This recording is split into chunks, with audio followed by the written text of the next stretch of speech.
Artlist.io.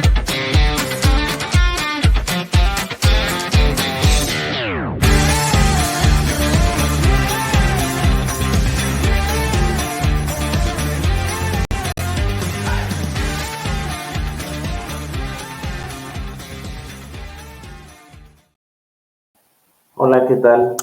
Buenos días, tardes, noches, la hora en la que sea que nos estén viendo. Bueno, vamos a continuar con el tema de estudio del Código Nacional de Procedimientos Civiles y Familiares. Y el día de hoy vamos a comenzar con el tema de la competencia. Recordando que estamos revisando primero las cuestiones de características generales para de ahí poder partir específicamente a las cuestiones ya, digamos, procesales de las distintas vías que prevé esta codificación. Entonces, comencemos.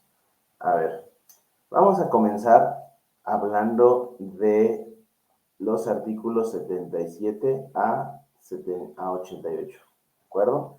En este caso, digo, yo tengo algunas cuestiones subrayadas, pero vamos a detenernos en ciertas partes que me parecen importantes, que además nos pueden servir para entender el código. Hay algunas que quizá por su lenguaje sea un poco complicado en un momento, pero vamos a tratar de explicar.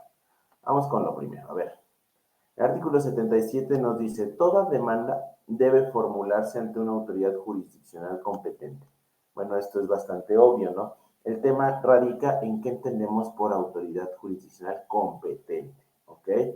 La competencia en este caso se va a establecer por distintas cuestiones, específicamente por materia, por grado y territorio. Ya el tema de la cuantía, que usualmente en derecho procesal y mucho en materia civil, las formas de determinación de competencia objetiva varían precisamente de estas cuatro variables. Esto es materia, grado, territorio y cuantía. Pero en el Código Nacional de Procedimientos Civiles y Familiares nos señala únicamente tres: materia, grado y territorio, para posteriormente señalarnos que la competencia por cuantía únicamente va a aplicar en caso de que una ley orgánica de alguna entidad federativa así disponga que un tribunal es competente por cuantía. Esto es, delega o deriva la determinación de competencia objetiva por cuantía a las leyes orgánicas de cada entidad federativa para efecto de que éstas determinen si un juzgado es o no competente en caso de cuestiones que tengan que ver con la cantidad de que trate el negocio jurídico que se esté postulando, que se esté litigando en el proceso. ¿De acuerdo? Entonces, por ese lado, no tenemos demasiadas dudas. Entonces, vemos que la competencia, reiterando, en el caso del Código Nacional se va a determinar por materia, grado y territorio. ¿Ok? Materia, entendiendo, obvio, derecho civil, familiar, ¿de acuerdo? Obviamente, como esta va a ser una norma supletoria, pues también mercantil. Y vamos a tener un montón de otras normas que será supletoria a esta, entonces se va a dividir por cuestiones de materia. Por grado, bueno, entendemos los grados en el sentido de instancias, los juzgadores de primer grado, de primera instancia, las salas con magistrados o como sea que se integren en diversas judicaturas de distintos estados, ¿de acuerdo? Y territorio, bueno, eso ya lo entendemos, que las entidades federativas se dividen para su jurisdicción de manera territorial a través de distritos judiciales que abarcan ciertos parámetros territoriales y de extensión territorial, en donde ahí será competente uno u otro. Entonces, antes de proponer una demanda, lo primero que hay que estudiar es la materia de la que se trata, el grado, obviamente, de lo que vamos a proponer, y el territorio para saber cuál es la autoridad jurisdiccional competente en ese territorio específico. Ahora, el artículo 78 es uno de los que en lo particular su servidor he criticado bastante porque me parece que tenemos un problema de desconocimiento técnico jurídico en materia constitucional muy grave, específicamente en lo siguiente. Nos dice el artículo 78 cuando comienza desde su inicio, los tribunales colegiados de circuito, colegiados de apelación, plenos regionales, así como la Suprema Corte, conocerán en segunda instancia de los procedimientos que resulte aplicable en este código y sea competencia de juzgados de distrito. Ok, conforme determine la ley orgánica. A ver, aquí el problema está en algo muy evidente, muy importante, y es jamás Nunca en la vida un tribunal colegiado de circuito, ni un pleno regional, ni la Suprema Corte de Justicia de la Nación podrá ser segunda instancia en un juicio ordinario. Esto es, la jurisdicción que le reviste particularmente a los tribunales colegiados y a la Suprema Corte es puramente constitucional, ¿ok? Entonces resuelven cuestiones de carácter constitucional principalmente, no de carácter ordinario. Me explico. Cuando un juzgado de distrito conoce de juicio de amparo, puede conocer de dos maneras. Ok, una disculpa por esa pausa. A ver, un juzgado de distrito tiene dos tipos de jurisdicciones, o ejerce dos tipos de jurisdicciones. Una jurisdicción ordinaria y una jurisdicción constitucional, puramente constitucional. Por eso es que los juzgados de distrito también llevan juicios federales. En muchas entidades están especializados por materia, en otras no, son mixtos, pero pueden llevar juicios ordinarios, es decir, un juicio civil, pero que se está llevando en un nivel, un fuero federal. Por ejemplo, un juicio relativo a un contrato de franquicia, ¿no? Ese forzosamente se lleva ante juicios o juzgados federales, eso lo entendemos. Ahora, ¿dónde está el problema? Si el juzgado federal, el juzgado de distrito, determina una resolución y esa resolución hay que impugnarla en segunda instancia, tendría que hacerse por vía de apelación, de un recurso de apelación. En este caso, precisamente para eso existen los tribunales colegiados de apelación, para hacer la segunda instancia en los procesos ordinarios que se llevan a cabo dentro del, en este caso, de un juicio en un fuero federal determinado por un juez de distrito. ¿Para qué? Para que la apelación la resuelva el tribunal colegiado de apelación, determina su resolución definitiva y si se busca, en este caso, inconformarse con esta y pretender promover un juicio de amparo directo en contra de esta resolución, se promueva y la resuelva el tribunal colegiado de circuito, quien se encargará solo de resolver las cuestiones de constitucionalidad de este proceso, ¿no? Entonces, podemos entender que no es la función ordinaria del tribunal colegiado circuito andar resolviendo apelaciones. Esa circunstancia no debe ser, no va por ahí. Aquí de lo que se trata es precisamente de entender que aquí se equivocaron, yo creo, o desconocen o pretendieron generar mayores funciones, quizá para generar algún tipo de control, pero no es posible, no es dable que un tribunal colegiado de circuito conozca de un recurso de apelación, no es su función. Tampoco es dable que un pleno regional resuelva lo mismo. Disculpen. No, tampoco es dable que un pleno regional resuelva lo mismo, porque en este sentido, precisamente, el pleno regional existe para resolver ciertas controversias muy específicas, ¿no? De igual manera, el tema de la Suprema Corte, por supuesto que la Corte no puede resolver una apelación, no es su función, porque imaginemos que un tribunal colegiado resolviera una apelación. ¿Ante quién? O más bien, ¿quién sería la autoridad encargada de resolver un juicio de amparo directo? Siendo que quien resolvió la apelación, la segunda instancia, fue un tribunal colegiado de circuito. Algunos podrían decirme, pues otro tribunal colegiado de circuito, pero es que no es la naturaleza, no va por ahí, y tampoco puede ser la Suprema Corte. Imaginen que la Suprema Corte resuelva un recurso de apelación en un juicio ordinario en materia civil. En este caso, ¿contra quién, ante quién propones algún medio de control constitucional como el juicio de amparo directo?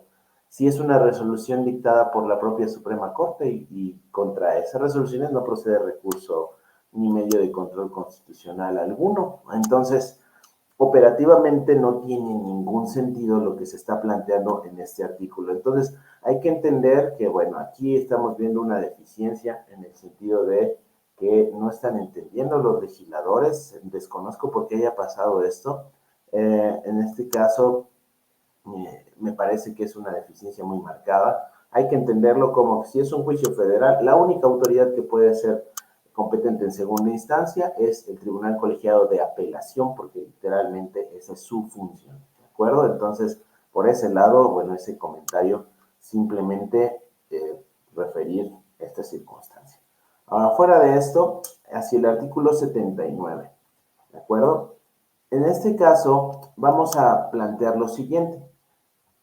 El artículo 79 nos menciona que ninguna autoridad puede negarse a conocer de un asunto, solo si manifiesta que es incompetente por las razones que ya hemos dicho, materia, grado o territorio, ¿de acuerdo? En este caso, pues obviamente debe decir cuáles son esos fundamentos que sustentan su incompetencia y además señalarle a la parte promovente quién considera que sí es competente para efectos de poder, en este caso, resolver su pretensión, ¿de acuerdo?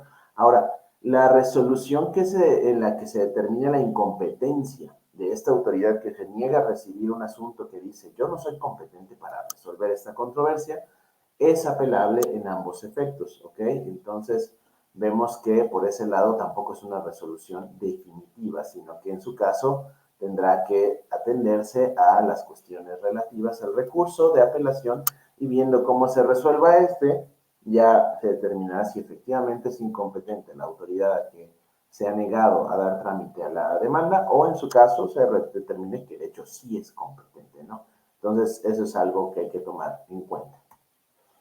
Ahora, el artículo 80 nos dice, ninguna autoridad jurisdiccional puede sostener competencia sobre otra bajo cuya jurisdicción se halle. Okay. Dice, ninguna autoridad jurisdiccional puede sostener competencia con otra bajo cuya jurisdicción se halle. O sea, si yo estoy sometida a la jurisdicción de otra autoridad, yo tengo que declinar, por algún sentido para explicarlo, la competencia. No la puedo sostener y decir yo soy el competente y tú no. Pero sí podemos sostenerla, aunque sea superior en grado de jerarquías, siempre que sea una autoridad que no esté dentro de nuestra misma jurisdicción, o sea, de nuestro mismo territorio, ¿de acuerdo? Entonces, si una autoridad incluso de un grado superior, pero de un territorio diverso, me manda a decir, oye, yo soy el competente para resolver este asunto, yo sí puedo decirle, no, yo sostengo mi competencia, ¿de acuerdo? Pero si es una autoridad dentro de la misma jurisdicción y aparte de la cual estoy sometida, no puedo sostener esa competencia y tengo que derivarla, ¿de acuerdo? Ahora, ¿qué más? Tenemos el tema de que las partes, en este caso, en el artículo 80 en este caso, en el artículo 81, nos dice, la autoridad jurisdiccional que reconozca la jurisdicción de otra por resolución expresa no puede sostener su competencia. Eso ya lo hemos hecho, ya lo dijimos, ¿no?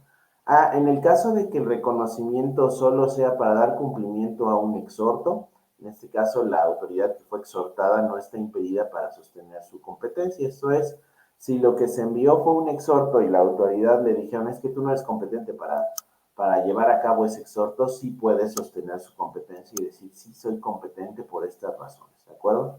Ahora, el artículo 82 nos dice que las partes pueden desistirse de continuar conociendo o que su asunto se siga resolviendo ante una autoridad específica, siempre que se trate de territorio, ¿ok? No de materia, ¿de acuerdo? Y no de grado, únicamente por razón de territorio. Quizá las partes puedan decir, ¿sabes qué?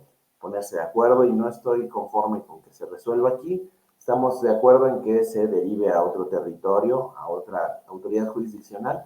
No pasa nada, se puede hacer, ¿ok? En este caso, lo que sí nos menciona el artículo 83 es que la competencia, reitero, el artículo 83 nos dice, la competencia por razón de territorio y materia son las únicas que se pueden prorrogar, ¿ok? Salvo que sean de fuero federal, ahí sí no.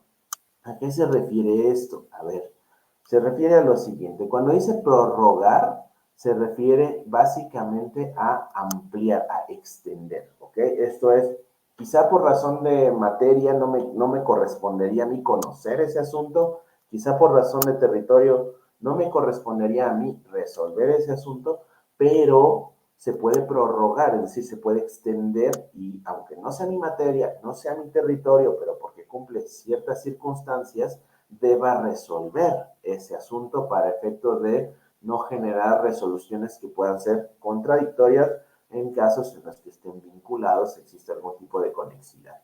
¿De acuerdo? Incluso nos menciona, a ver, esta prórroga, en el caso de la competencia por razón de materia, es prorrogable en materia civil y familiar en casos en los que las circunstancias de ellos tengan íntima conexión entre sí, ya sea porque son las mismas personas, parentesco, negocios, sociedad o similares, o porque se originan de la misma causa de pedir. Es decir, quizá en el mismo conflicto que existe, ahí te puede generar un conflicto que sea materia civil y materia familiar. Necesariamente para no generar resoluciones contradictorias es importante que una misma autoridad resuelva ambas, aunque quizás sea un juez civil y pueda conocer por esta prórroga de un asunto familiar. ¿Okay? Entonces, en este caso, sí se puede. En este sentido, nos dice, ninguna autoridad, ninguna, puede abstenerse de conocer un asunto argumentando falta de competencia por materia cuando se presenta alguna de estas hipótesis que les he dicho, este vínculo, este nexo, esta conexidad que hace necesario que se determine una sola resolución para efecto de mantener la continencia de la causa, esto es, si el conflicto nace, se origina en la misma causa, hay que contenerla para resolverlo holísticamente, completamente. A lo que me refiero es a que no se den resoluciones diversas que pudieran llegar a ser contradictorias, ¿de acuerdo? Entonces hay que contener la causa que lo origina y de esta manera, si es necesario prorrogar la competencia en razón de materia y territorio, bueno, pues lo haremos, ¿de acuerdo? Salvo que sean de fuero federal, eso ya quedó determinado. Así establece el artículo 83. Ahora bien, en el caso del artículo siguiente, nos dice, si la autoridad jurisdiccional deja de conocer por excusa o recusación, obviamente el caso será conocido por el siguiente que le suceda, ya sea por número, por turno o como lo establezca la ley orgánica. Y esto es importante porque cuando hablamos de excusa o recusación no estamos hablando de competencia objetiva, estamos hablando de competencia subjetiva que ya lo avanzaremos en siguientes sesiones.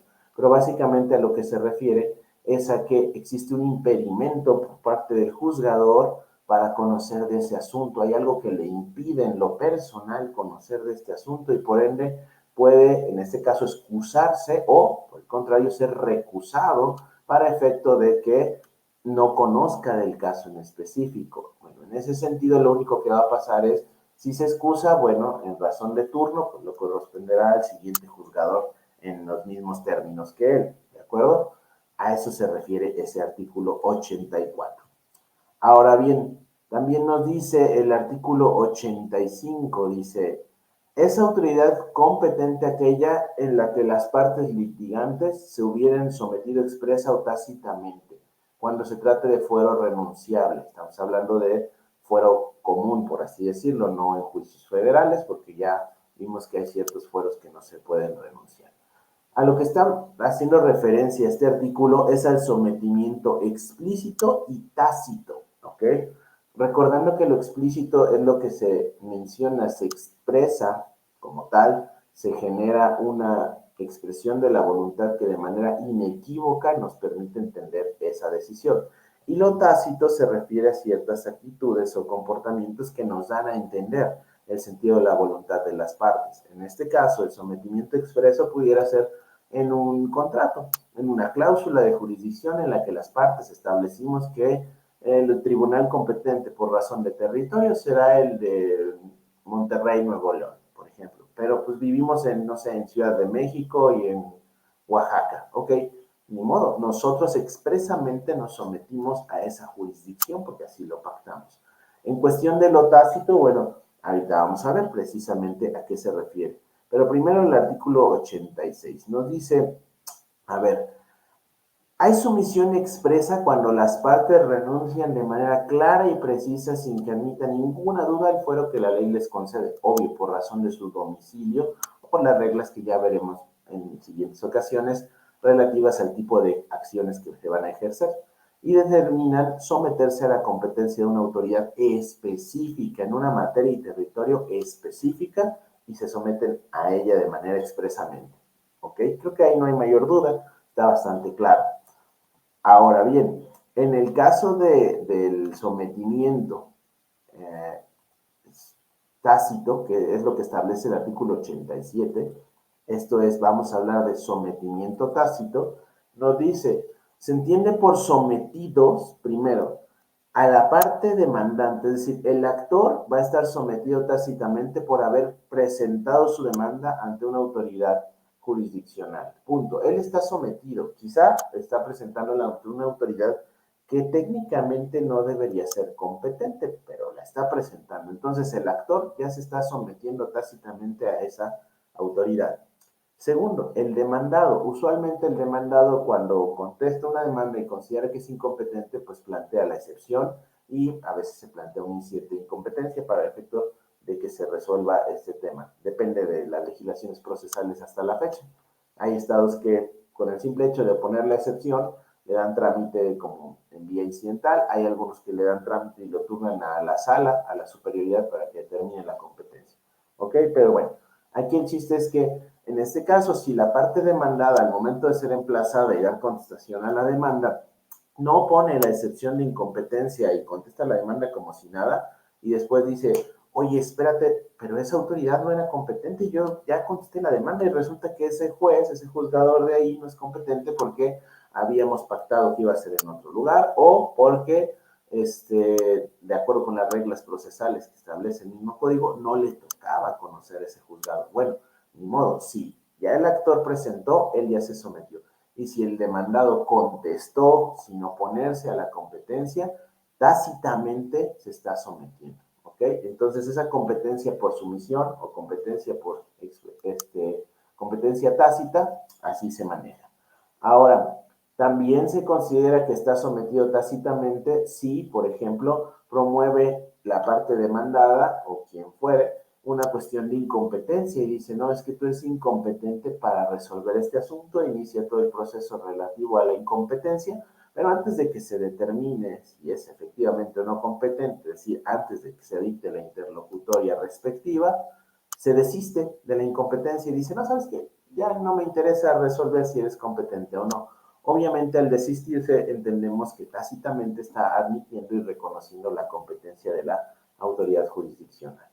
Ahora, también el tercero, en este caso, cuando por cualquier razón, aunque no le corresponda, no le toca, tendría que demandar, tendría que promover en su propia jurisdicción, en su propio territorio, no sé, o en otra materia, por sí mismo viene y en este caso forma parte e interviene en el proceso, ¿no? Ahí se entiende que hay una sumisión tácita, ¿de acuerdo? Entonces así funciona la sumisión tácita de acuerdo con el Código Nacional, que es bastante lógico y además bastante apegado con lo que normalmente en el proceso sucede.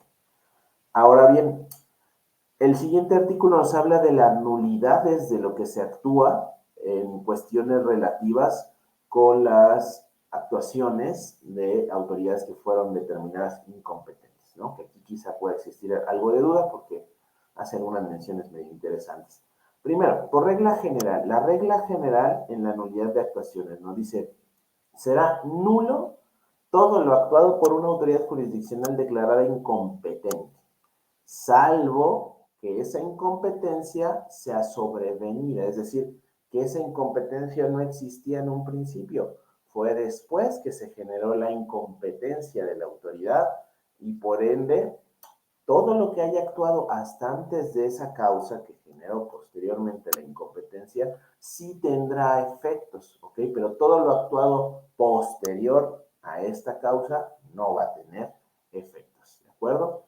Luego nos dice que la nulidad, en este caso, ocurre de pleno derecho y solo basta que se declare la incompetencia de la autoridad jurisdiccional para que las cosas se restituyan al estado que estaban antes de que se practicaran esas actuaciones. Entonces, la regla general es, si una autoridad es incompetente, todo lo que se haya actuado ante esa autoridad no será tomado en cuenta, será nulo, ¿de acuerdo? Habrá nulidad de actuaciones, con la excepción de que la incompetencia sobrevenga o venga después, para que lo entiendan. Por ende, estamos hablando que la regla general es que si es incompetente hay una nulidad prácticamente automática de las actuaciones de acuerdo con ello, restituyendo, en este caso, las circunstancias al estado anterior del inicio del proceso que fue determinado como incompetente la autoridad que lo reguló. Ahora, nos dice el siguiente artículo, que es el que quizá podría generar un poquito de dudas, que las acciones que haya realizado, ¿okay?, una autoridad jurisdiccional competente van a ser válidas. Esto es muy obvio, ¿no? ¿Dónde está el problema? Pues claro, estamos hablando de una autoridad jurisdiccional que sí es competente, ¿ok? Entonces es obvio que son válidas. ¿Dónde está el tema? Bueno, a veces puede darse que el documento, el título, el acuerdo en el que se fijó la competencia, por ejemplo, una competencia, una sumisión expresa, posteriormente se ha declarado nulo o inexistente, ¿no? Por ejemplo, puede ser que alguien demande el cumplimiento, la ejecución de un contrato o de un convenio en el que se fijó una sumisión expresa a favor de una autoridad jurisdiccional específica, ¿no? Pero posteriormente, en otro proceso distinto, se declaró en este caso la nulidad o la inexistencia, no de todo el documento, de todo el contrato y demás, porque hoy se quedaría sin materia, quizás solo de ese pacto, ¿no? Ya sea por algún error que no se entendió la cláusula o por alguna cuestión de ese tipo. Técnicamente, al nulificarse la cláusula de sumisión expresa, pues ya el tribunal se entendería que no es competente porque no hubo sumisión expresa. Pero no, en este caso dice, va a seguir siendo competente y van a ser válidas esas actuaciones, aun si se declara nulo o inexistente el acuerdo en el que se pactó su competencia, que me parece que es algo bastante interesante, ¿no?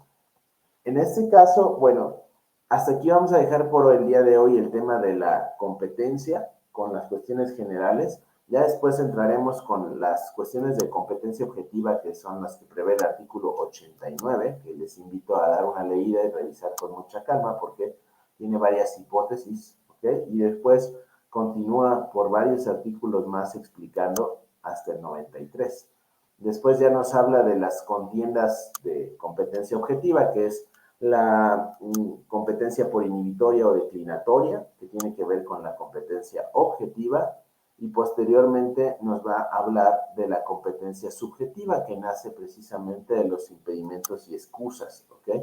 Por los que en este caso un juzgador o una autoridad jurisdiccional no puede conocer un asunto y debe determinarse que no es competente. Entonces, para explicarlo, para explicarlo muy claramente y sencillamente, la competencia objetiva es la que refiere los criterios, llamemos, precisos en razón de las acciones que se van a ejercer.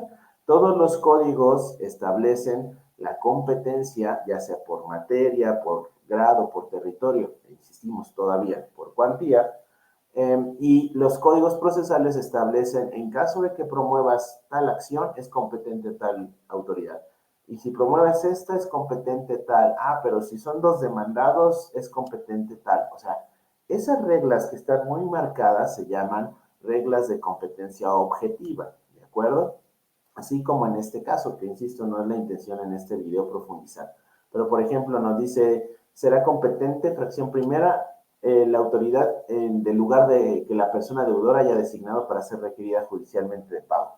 Muy bien. Entonces, en este caso, si el deudor en un contrato, en un convenio, por ejemplo, el reconocimiento de deuda, dijo, bueno, yo quiero que se me requiera en mi domicilio que está en Jalapa, Veracruz, bueno, pues entonces, por razón de competencia, será competente para conocer el reclamo de ese pago, de ese cumplimiento, esa autoridad.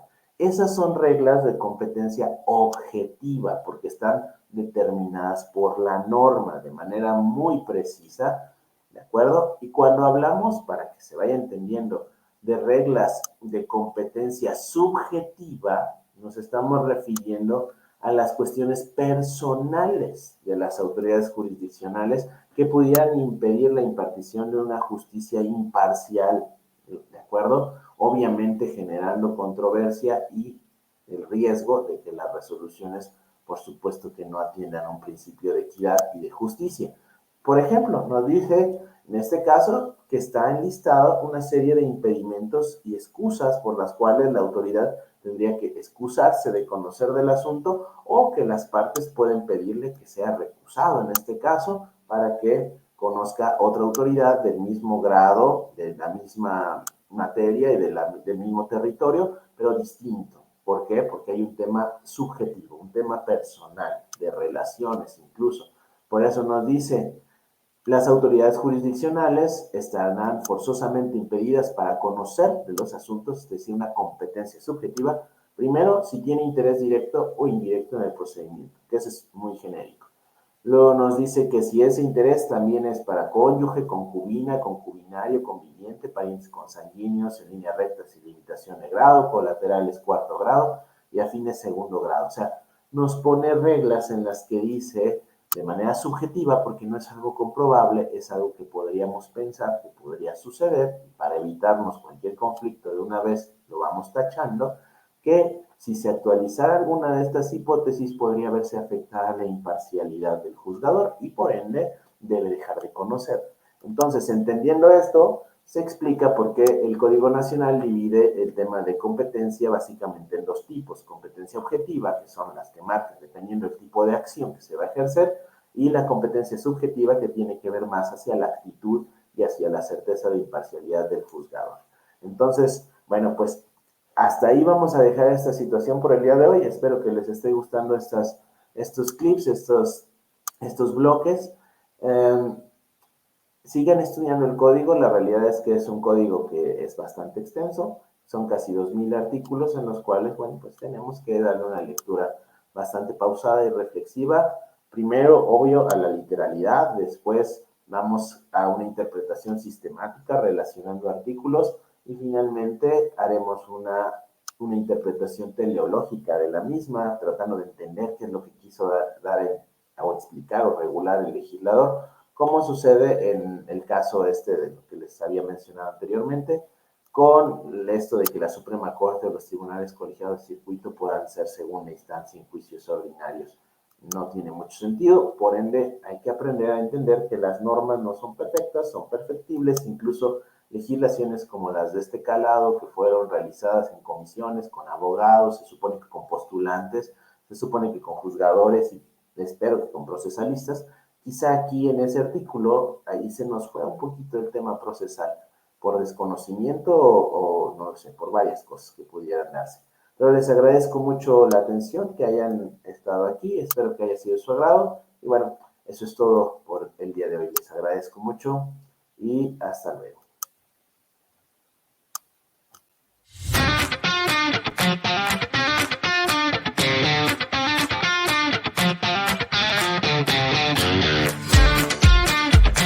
Artlist.io